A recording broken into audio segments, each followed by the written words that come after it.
Hi, everyone. Welcome back to the channel where we focus on clarity as leadership's time-saving currency. My name is Hawa Kambien, and I wanted to share a pattern that I've been seeing a lot in high-capacity leaders these days. It's not that they're lacking direction or that they're lacking capability, but they still feel stuck. Slowed down, almost like they're taking longer than they should. And what's interesting is it's usually not a strategy problem. It's a clarity problem. So most leaders are taught that when things feel off, you push harder. You prepare more, you double check decisions, and you try to get everyone aligned. But what that often creates is something I call leadership friction. Friction is like the invisible tax you pay when clarity is compromised. It shows up as over-preparing for simple conversations or revisiting decisions that you've already made. And sometimes it can feel like carrying responsibility that should be shared. And over time, it quietly drains your time and energy.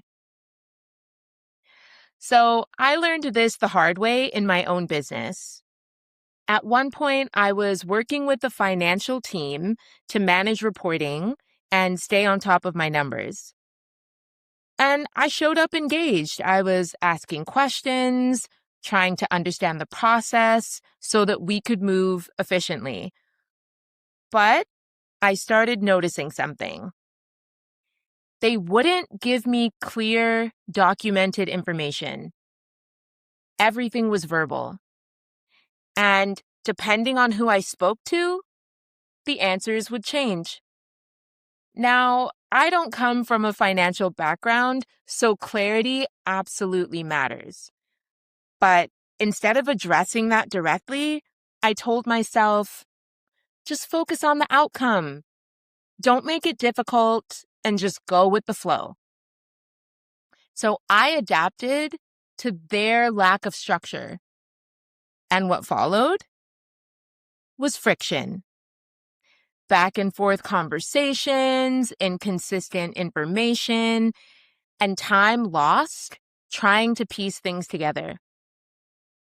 Until one day, I caught basic miscalculations in reports that would have had a ripple effect on my business. At that point, I stepped in heavily, double checking, correcting, essentially parenting the process. And eventually, I escalated it to leadership. And their response? If you're not satisfied, you can go elsewhere. That moment was confronting, but it was also clarifying because I realized something. I didn't have a finance problem. I had a clarity and boundary problem. I had been tolerating misalignment longer than necessary. I was over-functioning in a system that wasn't designed to support me.